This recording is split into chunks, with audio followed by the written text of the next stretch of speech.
So we are finally inside the forts of Jaisalmer, inside the fort of Jaisalmer.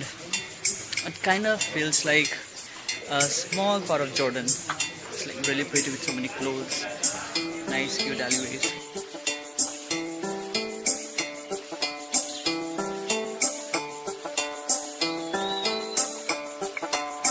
It has lovely